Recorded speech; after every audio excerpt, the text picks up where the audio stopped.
Ассалаумағалейкум қадірменді достар, сіздермен бірге мен бан достарыңыз. Бүгінгі видео тағы да қызықты видео болмақ, себебі біз бүгінгі видеода Қазақстанда ойнайтын легионерлер мен қазақстандық ойыншыларды бір құрамға жинап АПЛ-да ойнатқызатын боламыз.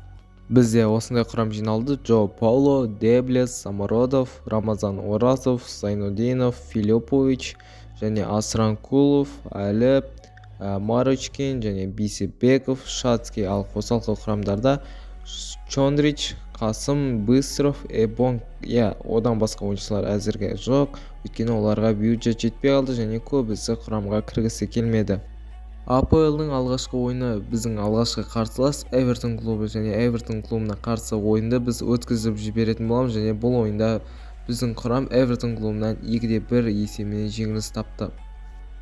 Біздің келесі қарсылас Летс клубы, олар бізден 3 саты төменде тұр екен, және біз бұл ойынды да өткізіп жібереміз, және есеп 2-2. Бізде алғаш болып есепті Филиппович ашқанымен Летс клубының ойыншылары 2-1 гол соқты, бірақ соңында 87-ші минутта Бейсебеков есепті теңестірді.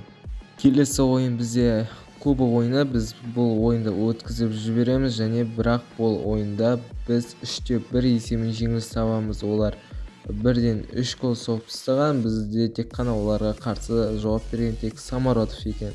Англияның ең үздік клубтарының бірі болып саналатын Ливерпуль клубына қарсы ойнаймыз. Біз бұл ойынға қарсы кішігірім ауысымдар жасаймыз, яғни Быстровты шығарамыз, Әлібек Қасымды шығарамыз және Рамазан Оразовтың орнына Макс Эбонгты шығаратын боламыз, және біз бұл ойынды да өткізіп жіберетін боламыз, және бізде бұл ойынның есебі 2-2.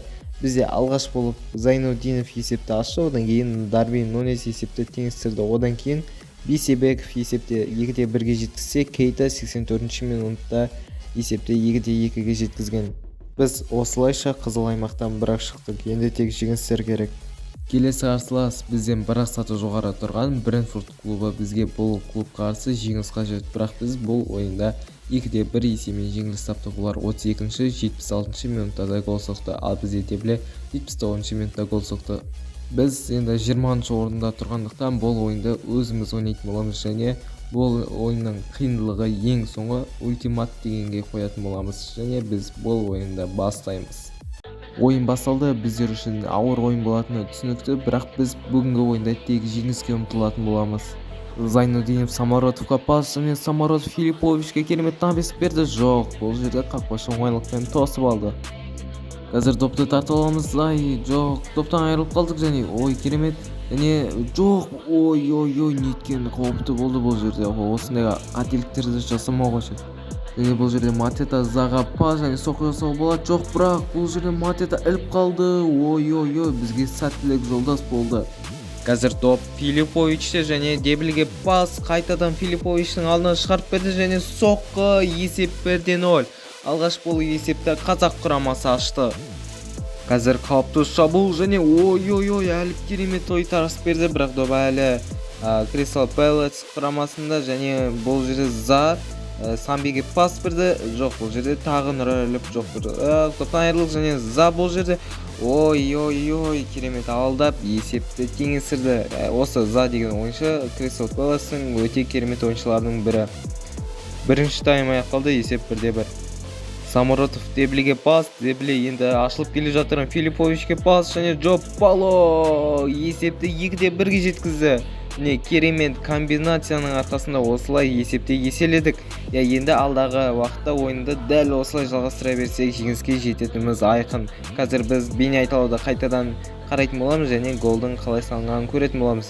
Қазір осылайша Деблеге пас берді, және Филипповичке пас, және осылай Джо Пауло гол соғып кетті. Әрине өте тамаша гол. 60-ші минутта Александр Марочкиннің орнына Әлібек Қасым шықты. Кристал Пэлас шабуылын үдетуде, және бұл жерде Әліп тағы да керемет осындай подкат салды. Осы ойында Әліп өте тамаша ойнауда. Және бұл жерде Аю Самбиге пас, және бұл жерде Самби енді бұл жерде өте қауіпті. Шацкий допты қағып алды. Самародов бұл жерде Эбонгқа пас, және қайтадан Самародовқа пас, және Дебле бұл жерде соққы. Жоқ, болмай қалды өкінішке орай, және бірақ Кристал Палас қарбалас шабуылға шығып кетті бұл жерде және Заға пас берді, бірақ Бейсебеков топты керемет қайтарды және доп қайтадан бізде. Саморозов керемет алдады. Эбонг бұл жерде Эбонг не істемек және керемет тағы да мүмкіндік. Джо Пауло жоқ, тағы да мүмкіндігіміз бар еді, бірақ оны дұрыс пайдалана алмадық. Қазір қақпашы допты ойынға қосады. Джо Пауло керемет тартып алды. Енді дебілі соққы. Ай, өкінішке орай бұл мүмкіндікті жеті пайдалана алмады. Егер осы мүмкіндікті дұрыс пайдаланғанда есеп 3-1 болып, бірден жеңіске жеткенімізді тойлай берсек болатын еді. Және қазір Абзал Бейсебековтың орнына Марат Быстров шықты. Самородов қазір керемет мүмкіндік бар және бір өзі алға қарай аттанды бұл жерде және бірақ ойыншы жоқ және артқа тартады және Филиппович соққы керемет мүмкіндік. Қазір бізде енді бұрыштама. Қазір біз бірге бұрыштаманы көретін боламыз және біз бұл жерде айқын айта аламыз, біз жеңіске жеттік деп, өйткені бұл соңғы шабуыл. Қазір біз Филипповичке пас береміз және Джо Пауло бұл жерде өкінішке орай бір ойыншының басына тиді, бірақ ешнәрсе етпес. Біз бұл ойында жеңіске жеттік 2-1 есебімен. Бұл біздің АПЛ-дағы алғашқы жеңісіміз. Келесі ойында да өзіміз ойнайтын боламыз. Әрине қарсыласымыз өте қиын. Ал ойын басталды. Қазір біз енді тек қана жеңіске ұмтыламыз. Бізге бәрібір қандай есеппен болсын, ең бастысы жеңіс болса болды. Филиппович және допты қазір Джо Паулоға пас және Джо Пауло керемет бір ойыншыны алдады. Зайнуддинов соққы жасады, бірақ басына тиді бір ойыншының. Және қарсыластарымыз шабуылда 1-1 қалды. Соққы және Шотский керемет сейв жасады. Және қазір бұрыштама гол жібермеуге тырысуға жетпіз және бұл жерде не болып жатыр? Біздің қорғаушылар қайда? Бір ойыншыдан допты алмай жатыр және соққы. Тағы да бұрыштама. Қазір енді екінші бұрыштаманы тіреуге тырысатын боламыз және Быстров керемет допты тартып алды. Джо Пауло. Ой, бұл жерде енді Джо Паулоның қолына тиіп кетіпті және олар қазір айып добын орындайтын болады. Қазір олар бірден бастамауды шешіпті және соққы жасау керек, қателеспесем. Енді қазір бұл жерін салмайтын шығар. Бірақ қақпа соққы жасады. Зайнуддинов бұл жерде Самородовтың алдына керемет пас шығарып берді және Самородов бұл жерде допқа таласуда және пас берді Оразовқа. Оразов соққы жоқ, тым биік кетті және қисық. Асранкулов қазір пас берді Филипповичке және бұл жерде ағап баш келе жатыр және Оразов бұл жерде соққы. Есеп 0-1. Алғашқы голды тағы да өзіміз аштық және небәрі 28-ші минутта бұл жерде Рамазан Оразов есепті ашып отыр және біздің жанкүйерлер өте қатты қуануда. Әуеде топқа талас және Филипповичке керемет пас берді. Дебілі енді Самородов ашып келе жатыр 1-1 қазір қақпашымен және бұл жерде Филиппович есепті еселеді. Есеп 2-0. 43-ші минутта есепті 2-0-ге жеткіздік. Енді барынша осы есепті ұстауға тырысатын боламыз. Сол кезде жеңіс біздікі болатын болады. Міне қайталап қарайық және бұл жерде Самородов келіп қалғасын, қақпашы бірден Филипповичке пас берді және Филиппович есепті 2-0-ге жеткізді. Ашық қақпаға гол соға салды. Бірінші тайм аяқталды, есеп 2-0. Екінші таймда да осы есепті ұстап және одан сайын көп гол соғуға тырысатын боламыз. Доп қазір қарсыластарда және бұл жерде өте қауіпті соққы жасатпау қажет. Соққы, бірақ тым биік әрине. Қазір бізде Абзал Бейсебеков шығатын болады Быстровтың орнына. Қазір доп Джо Паулоды кимнен тартуда, тіпті қарсылас және бұл жерде Зайнуддинов соққы, бірақ қақпашының дәл қолына тепті. Зайнуддинов Филипповичке пас және Филиппович соққы. Жоқ, бұндай соққыны қақпашы оңай тосады. Қазір қарсылас біздің ширекке кірді. Енді допты барынша қақпа жақындатпау қажет. Бұл жерде бірақ керемет алдады және керемет комбинацияның арқасында есепті олар қысқарта алды. Енді гол жібермеуіміз қажет. Ұпай керек болса, қазір міне қарап отырыңыздар. Осылай пас берді. Қазір міне жоғарымен пас берді және осылай пас. Соққы, қақпашы не істерін білмей қалды. Ойын аяқталды, есеп 2-1. Біз екі ойын қатарынан жеңіске жеттік және қызыл аймақтан шықтық десек те болады, себебі бізде дәл қазіргі сәтте 8 ұпай. Және біздің келесі қарсылас бізден 7 саты жоғары тұрған Уэлхэм клубы және бұл ойында біз жеңіске жете аламыз ба? Қазір бірге көретін боламыз. Есеп 2-1. Самородов алғаш болып гол соққан және Винисиус есепті теңестірген. Соңында бізде Самородов есепті 2-1-ге жеткізген. Келесі ойында 3-2 есебімен жеңіліс таптық. Иә, бұл Арсенал клубы, яғни Англияның алпауыт клубтарының бірі, және бізде бұл командаға қарсы Самародов дубль жасаған. Бұның өзі үлкен жетістік болып саналады. Кезекті ойын Астон Виллаға қарсы өте қиын болары анық, және бұл ойынды өткізіп жібереміз. Және жеңіске жеткен клуб Астон Вилла. Уильямс 2 гол соққан, және Маккин деген ойыншы тағы 70-ші минутта гол соққан. Бізде 74-ші минутта Зайнуддинов 1 гол соққан. Келесі қарсылас Манчестер Юнайтед. Өте ауыр ойын болатыны анық, және бұл ойында біз 2-0 есебімен жеңіліс тапты. Алғаш болып Санчо есепті ашты, және содан кейін Бен Йеддер есепті 2-0-ге жеткізді. Тағы да қиын қарсылас лондондық Челси клубы, және біз бұл клубқа қарсы тағы да 2-0 есебімен жеңіліс таптық. Джеймс алғаш болып гол соқты, және Уилсон соңғы минуттарда гол соқты. Келесі қарсылас бізде Тоттенхам клубы. Қазіргі сәтте бізде 11 ұпай және 15-ші орында тұрмыз. Бізге қызыл зонаға түсіп кетпеу үшін Тоттенхам клубымен тең ойын ойнау қажет. Және біз бұл ойында шынында да 1-1 есебімен тең ойнадық, және бізде Дебле гол соқты, ал олардан Лукас атты ойыншы гол соқты. Және біз келесі қарсыласымыздан оңбай жеңілдік. Жаңа ғана заменнен шыққан ойыншы бізге дубль соғып кетті, және бізден тек қана Дебле гол соқты, және осылайша есеп 4-1. Біздің келесі қарсылас ең қиын клуб болып саналатын Манчестер Сити клубы. Біз бұл командаға қарсы ұпай алу өте қиын болады, және есеп 2-1. Оларда Де Бройн гол соққан, және Грейлиш гол соққан, және бізде Зайнуддинов гол соққан. Солай есеп 1-2 аяқталған. Кезекті қарсыласымыз Вест Хэм Юнайтед клубы, және біз бұл ойында өкінішке орай жеңіске жете алмадық. Есеп 3-0. Одан кейінгі қарсыласымыз Ньюкасл клубымен 1-1 есебімен тең тарқастық, және бізде Дебле гол соқты, олардан Исак атты ойыншы гол соқты. Келесі қарсыласымыз Бриктон, және біз бұл клубқа қарсы жеңіліс таптық. Келесі қарсыласымыз Астон Вилла. Біз бұл ойында тең тарқастық. Есеп 2-2. Бізде Джоп Пало мен Самародов гол соққан. Одан кейінгі қарсылас бізде Арсенал. Арсенал клубы әрине өте мықты, бірақ біз сонда да 3-1 есебімен жеңіске жеткенбіз. Және келесі ойын бізде ФК ойындары, және біз бұл ойында Брайтон қарсы 1-0 есебімен жеңіске жеттік. Зайнуддиновтың голы бізге жеңіс алып келді. Келесі қарсылас Летс клубы болды. Мен бұл клуб қарсы ойнауды шештім, бірақ көп қызық ешнәрсе бола қоймады. Екі жақтан да аз шабуыл болды, және оларда негізі көбінесе шабуылдар болды, және біз аз-ақ қана шабуыл жасадық, және олардың басымдығы не дегенмен де көрініп тұрды. Біз тек қана осылай екі жақта жүгіріп жүрдік, және соққы жасар кезде олардың қорғаушылары допты тартып алып жатты бізден, ал біз керісінше олардың допты әрең тартып алып жаттық. Және біз қазір осылайша бірінші таймда аяқтап, сосын екінші таймға бардық. Екінші таймда да қатты бір қызықтар болмады. Олар 2-3 гол соғып бізден жеңісті оңайлықпен алып кетті.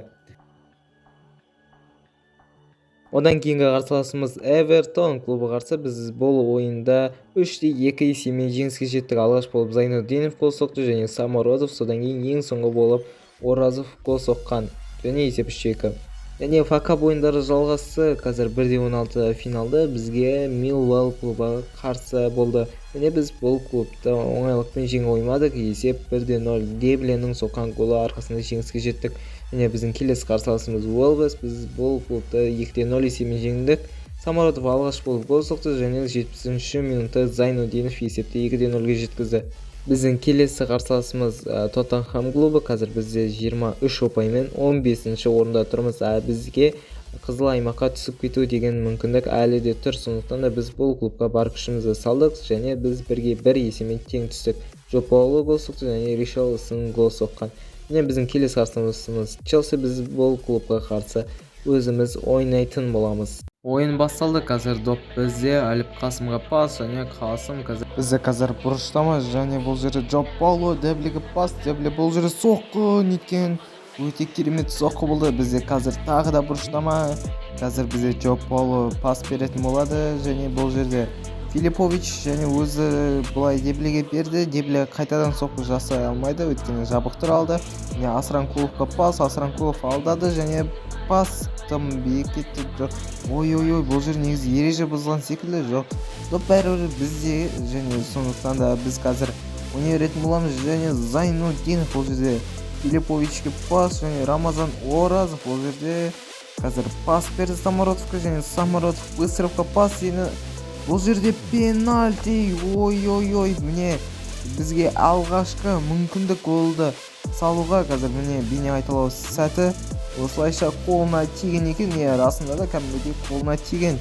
Және бізде Филиппович қазір соққы жасайтын болады Симонның қақпасына, және есеп 1-0. Небәрі 17-ші минутта біз есепті 1-0-ге жеткіздік. Филиппович пенальтиді сәтті орындады. Мадуэде алғары беттеп келе жатыр, және пас берері анық. Біз енді допты өткізбеу керекпіз, және бұл жерде әлі қателік жіберді, және пас. Есеп 1-1. Небәрі 34-ші минутта есепті 1-1-ге жеткіздік. Өкінішке орай, енді гол жібермеуге тырысатын боламыз. Ойын әрі қарай тең аяқталды. Ешқандай шабуылдар бола қойған жоқ. Көптеген мүмкіндіктер болғанымен де көбісі қақпашының қолына немесе қисық болып жатты, және қазір осылайша ойын аяқталды. ФК ойындары қайтадан жалғасады. Біздің келесі қарсылас Норвич Сити атты клуб. Және біз бұл клубқа қарсы барынша жеңіске жетуге тырысамыз, және бұл ойын өте қызықты болды. Біз пенальти сериясы арқылы 3-4 есебімен жеңіске жеттік. Оған дейін есеп 2-2 боламын. Қарап отырғандарыңыздай бізде осылай ең соңғы голды Дебеле гол соғып солай жеңіске жеттік. Әйтеуір келесі кезеңге өттік. Біздің келесі қарсылас Портмон клубы. Біз бұл ойында өкінішке орай жеңіліс таптық 2-1 есебімен. Одан кейінгі қарсыласымыз факаптағы Манчестер Юнайтед клубы. Біз бұл ойында өзіміз ойнайтын боламыз. Ойынның қызықты мүмкіндігі тек қана 57-ші минутта болды. Яғни Джо Поло Навис шығарып жатқан сәтте Манчестер Юнайтед ойыншысының қолына тиген, солай біздің ойыншылар пенальти теуетін болады. Және Филиппович соққы, есеп 1-0. Өте керемет. Қазір бізде енді 58-ші минутта есепті аштық. Енді осы есепті бізге барынша ойын соңына дейін ұстау қажет. Расында да ойын есебі өзгермеді. Есеп 0-1 болып, қазақ құрамасы жеңіске жетті. Ал кезекті біздің АПЛ-дағы ойын қазір 27-ші тур. Біз қызыл аймаққа өте жақынбыз, ал Лестер құрамасы өте қиын. Біз барынша жеңіске жетуге тырысатын боламыз. Олар қазір 11-ші орында тұр, және біз қазір өткізіп жіберетін боламыз, және есеп 2-1. Өкінішке орай жеңіліс таптық. Бізде тек Джо Поло есепті қысқарта алды. Біздің келесі қарсыласымыз Алпауыт клуб болып саналатын Манчестер Юнайтед, және біз бұл клубтан 3-1 есебімен жеңіліс таптық. Рамазан Оразов қызыл қағаз, және Самородов бір гол соққан. Және біздің келесі қарсыласымыз Манчестер Юнайтедтен кейін Вест Хэм Юнайтед, және біз бұл ойында өзіміз ойнайтын боламыз. Қазір олар допты ойынға қосатын болады. Міне енді ойын басталды. Вест Хэм біздің ширекке кірді, және керемет пас алмасып жатыр бір-бірімен. Бізде қорғаушылар қателік жіберуде. Енді қазір бұл жерде Горант және соққы жаса алмайды. Бұл жерде бұл жерде Шацки өрескел қателік жіберді. Қалайша бұндай гол жіберуге болады? Жақсы есеп 0-1. 22-ші минутта Вест Хэм Юнайтед клубы есепті ашты. Қазір біз Дебелге Навис беретін боламыз. Жоқ, бұл жер өтпей алды. Қазір пенальти тебетін боламыз. Қазір бұл жерде Вест Хэм қорғаушысының қолына тиіп кеткен екен. Қазір бейне айталудан қайтадан қарайық. Секіріп жатқан. Тиген екен расында да, және қазір біз тебетін боламыз пенальтиді, және Филиппович қазір пенальтиді орындайтын болады, және бұл жерде соққы. Бұл жерде гол соға алмай қалды. Өкінішке орай қазір қайтадан бұрыштама. Енді сол бұрыштаманы дұрыстап пайдалану қажет енді. Және соққы.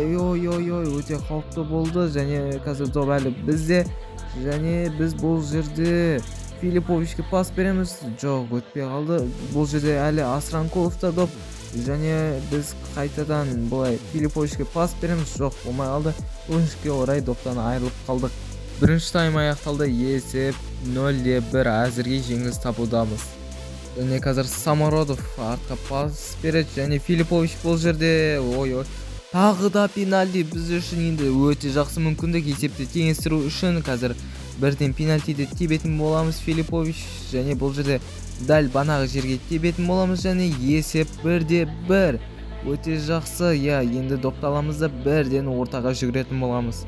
Ойын аяқталуына сәл қалды. Енді осы мүмкіндікті дұрыстап пайдалану қажет. Қазір осылайынан Навис береміз, және жоқ, бұл жерде қазір ереже бұзылыпты. Зайнуддинов қазір бір ойыншыны шақырып аламыз, және қайтадан Навис береміз. Бұл жерде Тағы да рука бұл жерде достар. Пенальти 92-ші минутта. Енді осы мүмкіндікті дұрыс пайдалану керек, себебі егер біз осы мүмкіндікті дұрыс пайдалансақ 3 ұпайда алып кетуге мүмкіндігіміз бар. Ал ендеше қазір Филиппович гол салуға тырысатын болады және қазір соққы жасайды және соққы есеп 2-1. Достар, біз бұл ойында жеңіске жеттік. Өте тамаша. Бізге бұл 3 ұпай ауадай қажет еді және оны Филиппович өте жақсы орындады.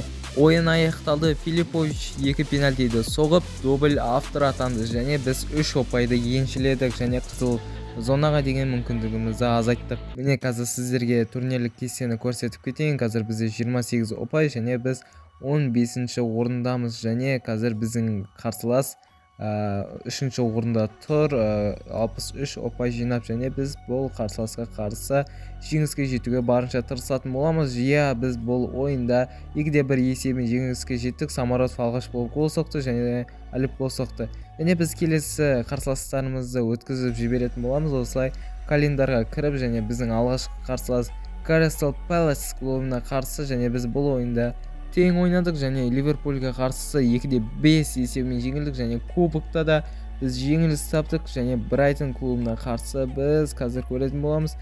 Тағы да жеңіліс таптық және ірі есеппен және біз қазір қарап жіберейік. Турнирлік кестеде біз 16-ші орында тұрмыз. Қазір 34 ойында біз 32 ұпай жинағанбыз және бізде 18-ші орында тұрған клуб 28 ұпай жинаған және біз келесі қарсыласымызды, яғни Ньюкасл клубына қарсы ойында өткізіп жіберетін боламыз және біз бұл ойында да жеңіліс таптық және біздің келесі қарсылас бұл Брентфорд клубына қарсы. Бұл Брентфорд клубына қарсы біз өзімізді ойнайтын боламыз, өйткені бұл біз үшін өте маңызды және ойын басталды да кетті. Қазір олар шабуылда бірден және оларға қазір біз бірден гол жібермеу қажетпіз, себебі гол жіберіп қойсақ біз қазір АПЛ-дан ұшып кету мүмкіндігіміз көбейеді және қазір бұрыштама қазір міне біздің қорғаушы тірей алмай қалды және барынша сақтану қажет. Біздің қорғаушылар жақсы қорған алды. Бұл жерде ереже бұзылмады, нормально, ойынды жалғастыра бере аламыз. Доп қазір Оразовты және Навес шығаратын болады. Соққы жоқ. Бұл жерде тағы да пенальти достар. Көріп отқандарыңыздай бинайталадан көретін боламыз қалай тиген екені және бұл жерде міне бұлай баспен ұрған жоқ. Бұл жерде анық көрінбейді екен, бірақ бәрібір пенальти, сондықтан тие беретін боламыз. Қазір Зайнуддинов тебетін болады және Зайнуддинов есепті 1-0-ге жеткізді. 16-ші минутта өте тамаша. Біздің енді АПЛ-да қалуға деген мүмкіндігіміз артты. Бұл жерде Эбонг Деблеге пас және Дебле артқа тартты да біріншіні алдады және соққы жасау болады. Соққы есеп 2-0. Небәрі 24-ші минутта біз есепті еселей алдық. Және бұл жерде Эбонг керемет пас берді. Дебле енді Дебле бұл жерде жақсы пайдалану керек мүмкіндікті және есеп 3-0. Дебле дубль авторы атанды және біз АПЛ-да қалуға деген мүмкіндігіміз одан сайын артты және біз бұл ойында жеңіске жеткеніміз айдан анық. Ойын аяқталды, есеп 3-0. Өте керемет жеңіс. Бізде дәл қазіргі сәтте 15 ұпай, ал бізге небәрі АПЛ-да қалу үшін бірақ ұпай ғана қажет. Сондықтан да біз келесі ойында тең ойнасақ қана жеткілікті және біз Уэлхэм клубына қарсы тең ойнадық достар. Біз осы құраммен АПЛ-да қалатын болдық және біз қазір 16-ші орындамыз және 36 ұпай. Міне қазір қарап жіберейік. Міне көріп отқандарыңыздай біз 36 ұпай жинадық 37-ші турда және біз енді келесі ойында да өткізіп жіберетін боламыз, себебі ол ойынның ешқандай мәні жоқ, өйткені біз АПЛ-да қалдық және қазір осылай уақытты өткізіп жіберетін боламыз және көрек қалай болатын. Жеңіске жетсек те бәрібір негізі және біз бұл ойында тағы да тең ойнадық және осылайша АПЛ ойындары аяқталды және біз 14-ші орынмен осы АПЛ-да аяқтадық. Достар, егер Қазақстан ойыншылары мен Қазақстанда ойнайтын легионерлер АПЛ-да ойнаса 14-ші орынға ие болады екен. Достар, егер сіздер осы видеоның келесі бөлімін күтсеңіздер, лайктарыңызды басып арнаға тіркеліп кетіңіздер, себебі сіздердің әрбір басқан лайктарыңыз бізге шабыт беретін болады. Видео осы жерден аяқталды. Ендеше қош саламатта болыңыздар.